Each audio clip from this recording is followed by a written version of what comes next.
नारायण। सनातन धर्म के अभ्युदय में गृहस्थ जीवन की बड़ी भूमिका होती है। गृहस्थ जीवन में ही धर्म पोषण पाता है। मनु जी के अनुसार गंधर्व आदि विवाहों से जो संततियां जन्म लेती हैं वो अधार्मिक होती हैं, और जो ब्रह्मादि 4 विवाहों से जो संततियां जन्म लेती है वो धार्मिक होती है। ब्रह्मादि विवाह के लिए यह आवश्यक नहीं है कि केवल बारात दरवाजे पर आ गई, जिसे आज अरेंज मैरिज के नाम से जाना जाता है, तो ब्रह्मादि विवाह की श्रेणी में वो आएंगे। ब्रह्मादि विवाह के लिए जिन शर्तों की आवश्यकता होती है, उन शर्तों में पहली बात है कि अंतरजातीय विवाह न हो, सजातीय विवाह हो, असवर्ण न हो, असपिंड हो, असगोत्र हो। तो इसे ब्रह्मादि विवाह के लिए पहला अनिवार्य शर्त है। इसके बाद विवाह के बारे में मैं बार बार बतला रहा हूं कि विवाह एक संस्पर्श दीक्षा है। पहली बार पति और पत्नी के भावनाओं के साथ, संकल्प के साथ जो वर और वधू एक दूसरे के अंगों का स्पर्श करते हैं, जहां से संवेदनाएं, जहां से तरंग निश्रित होते हैं, वो विवाह होता है। और सिंदूरदान उसके लिए सबसे बड़ा महत्व है। आज सबसे बड़ी समस्या है कि वैवाहिक जीवन में विश्वास का अभाव देखा जा रहा है। साथ तो रहने को लोग रह लेते हैं, लेकिन वो विश्वास दिखता नहीं। धुंधकारी और धुंधकारी की 5 कन्याएं भी साथ रहती थी, उनमें भी विश्वास नहीं था। वो प्रेम का वाणिज्य था। हमारे यहां तुला लग्न, मिथुन लग्न, कन्या लग्न और धनु लग्न के 15 अंश के बाद 30 अंश के भीतर जो विवाह होता है, उस विवाह का अनुकूल प्रभाव हमारे जीवन पर पड़ता है। यदि मिथुन लग्न में विवाह और सिंदूरदान हुआ, तो वैसी स्थिति में कन्या जो होती है अपने पति कुल और पितृकुल दोनों कुल के गौरव के संवर्धन के लिए समर्पित होती है। यदि कन्या लग्न में विवाह हो तो पति की अत्यंत प्यारी होती है, ससुर की दुलारी होती है। तुला लग्न में यदि विवाह किया गया तो धनी होती है, और धनु लग्न के 15 अंश के बाद यदि विवाह हुआ तो शादी होती है। अब लग्न का निर्धारण कर दिया गया कि इस लग्न में विवाह हो, तो केवल लग्न से ही बात नहीं बनेगी, फिर उसमें नवमांस का विचार करना होगा। मोटे तौर पर आपको मैं बतला दूं कि किसी भी लग्न के अंतिम नवमांस में विवाह नहीं करना चाहिए। हाँ, यदि वह वर्गोत्तम का नवमांस हो, जैसे मिथुन लग्न का अंतिम नवमांस वर्गोत्तम का नवमांस होगा, कन्या लग्न के अंतिम नवमांस वर्गोत्तम का नवमांस होगा, धनु लग्न का अंतिम नवमांस वर्गोत्तम का नवमांस, उसमें विवाह सिंदूरदान किया जा सकता है। तुला लग्न के अंतिम नवमांस में विवाह सिंदूरदान करने से बचना चाहिए। अब हम विचार करें कि आज जो परिस्थितियां बन रही है, वो परिस्थितियां क्यों बन रही है। उदाहरण के रूप में,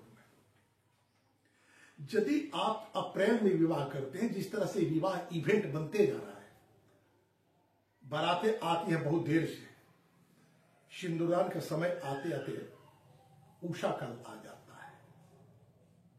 उषा काल में या तो मेष लग्न के सूर्य रहेंगे या मीन लग्न के सूर्य रहेंगे।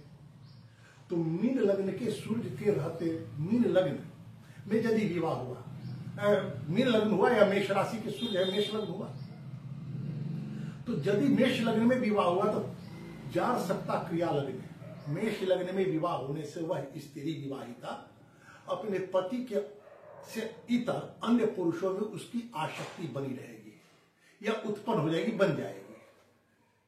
यदि सिंदूरदान के समय में मीन लग्न रहा तो उसके संबंध में ज्योतिष शास्त्र के मुहूर्त प्रकल्प की अवधारणा है,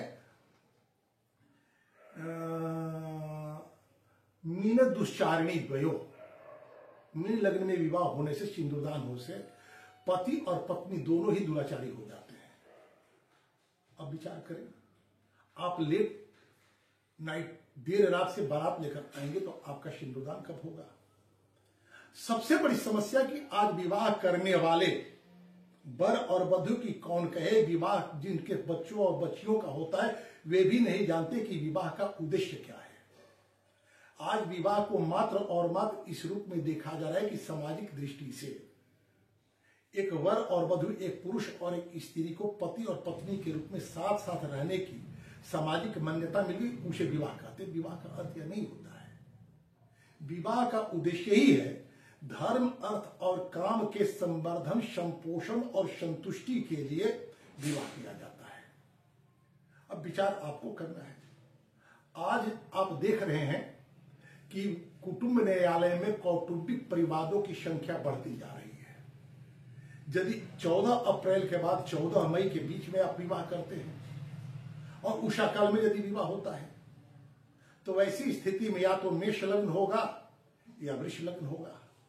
तो मेष लग्न का तो फल आपको बतला दिया गया, ज्ञान शक्ता क्रिया लग्न, और वृष लग्न में यदि विवाह हुआ तो उसका परिणाम है वृत्ति भ्रष्टा विशोदय। वृष लग्न में विवाह होने से विवाहित कन्याएं वृत्ति भ्रष्ट हो जाती हैं। अब आप कहेंगे कि भाई यह विवाह का प्रभाव कन्याओं पर ही क्यों पड़ता है, पुरुषों पर क्यों नहीं पड़ता? तो हमारे शास्त्र के अनुसार गृहस्थ जीवन की केंद्र पत्नी होती है, स्त्री होती है, पुरुष नहीं होता। पुरुष की स्थिति तो उस मेघ की तरह होता है जो केवल जल को लेकर के एक स्थान से दूसरे स्थान तक केवल ढोता है। मेघ में का वर्षण तो होता है हवा के संघात से।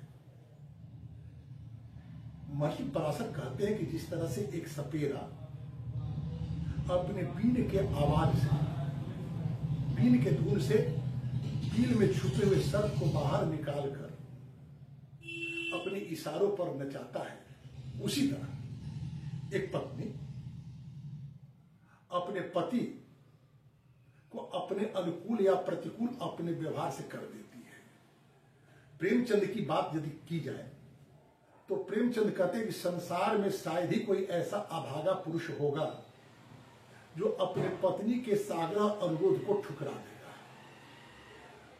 शास्त्रों की बात नहीं, प्रेमचंद तो प्रगतिवाद के पुरोधा है। जयशंकर प्रसाद की बात की जाए तो कहते हैं कि जहां विश्वास और स्नेह का संबंध न हो वह विवाह नहीं बल्कि मात्र एक खेल है। यही बात महर्षि शांडिल्य भी कहते हैं कि जहां विवाह में संस्कार के बदले समृद्धि को महत्व दिया जाता है वह विवाह नहीं होता। तो विवाह करते समय हमें विचार करना होगा कि विवाह हम कर रहे हैं धर्म, अर्थ और काम के लिए। तो उस स्थिति में तो विवाह के समय और विवाह की पद्धति को ध्यान में रखना होगा। इसके एक सामाजिक पक्ष भी है। आज संसार के सभी लोग आर्थिक संघर्ष से जूझ रहे हैं। समृद्धि है, इसके बाद भी उनके भीतर संतुष्टि नहीं है। तो ऐसे लोगों के जीवन में धन का अपव्यय क्यों किया जाए? आप इस आयोजन के जो बाह्य स्वरूप पर विचार यदि आप करेंगे तो आप पाएंगे कि बाह्य स्वरूप का व्यवसाय उन तत्वों के पास है जो भारत विरोधी है, सनातन धर्म के विरोधी है। एक तरफ आपकी पीड़ा यह है कि भारत का जब बंटवारा हुआ तो धर्म के आधार पर हुआ। आज सभी लोग प्रायः ऐसा कहते हैं कि हिंदू और मुसलमानों के बीच साथ साथ रहने में समन्वय का अभाव के कारण ही हिंदुस्तान और पाकिस्तान का निर्माण हुआ। ये तो हिंदुओं की उदारता रही कि हम अपने मुसलमान भाइयों को अपने यहां सादर रखने के लिए तैयार हो गए। लेकिन आज की जो राजनीतिक और सामाजिक परिस्थितियां दिख रही हैं तो मुझे तो नहीं लगता कि कभी भी कोई मुसलमान जिस तरह से उनके प्रति आत्मीयता हिंदू रखता है वैसी आत्मीयता वे भी हिंदुओं के प्रति रखते हैं। तो कम से कम हिंदुओं को उनका विरोध नहीं करना है, हम उनका विरोध नहीं करना चाहते, लेकिन हम उन्हें उतना बलि भी नहीं होने देंगे जिससे वे हमारे ऊपर प्रभावी हो सके। राजनैतिक परिस्थितियां भिन्न हैं। भगवान राम की बात की जाए तो भगवान राम कहते हैं कि राजदंड का उद्देश्य ही होता है कि सर्वथा विपरीत प्रकृति के लोग भी परस्पर सहयोग पूर्वक एक साथ जीने को बाध्य हो जाए। आज तो ऐसा नहीं दिख रहा है। आज तो वर्गवाद की बात की जा रही है। यदि कहीं हिंदू पीड़ित है तो बहुत से राजनीतिक दल मुखर नहीं होते, बोलते नहीं। किंचित कहीं मुसलमानों की पीड़ा उनके नजर में आ जाती है और मुखर हो जाते हैं। तो ऐसे राजनेताओं को जवाब देने के लिए और सनातन धर्म को मजबूत करने के लिए, अपने आर्थिक पक्ष को सशक्त बनाए रखने के लिए हमें विवाह के साथ अनुशासन को ध्यान रखना होगा और विवाह का उद्देश्य स्पष्ट करना होगा। जब हम धर्म की स्थापना कर पाएंगे, धर्म की पुनर्स्थापना जब हो जाएगी, तो हमारे जीवन में अर्थ और काम भी पूर्ण हो जाएंगे, जैसे मैं नारायण से चर्चा कर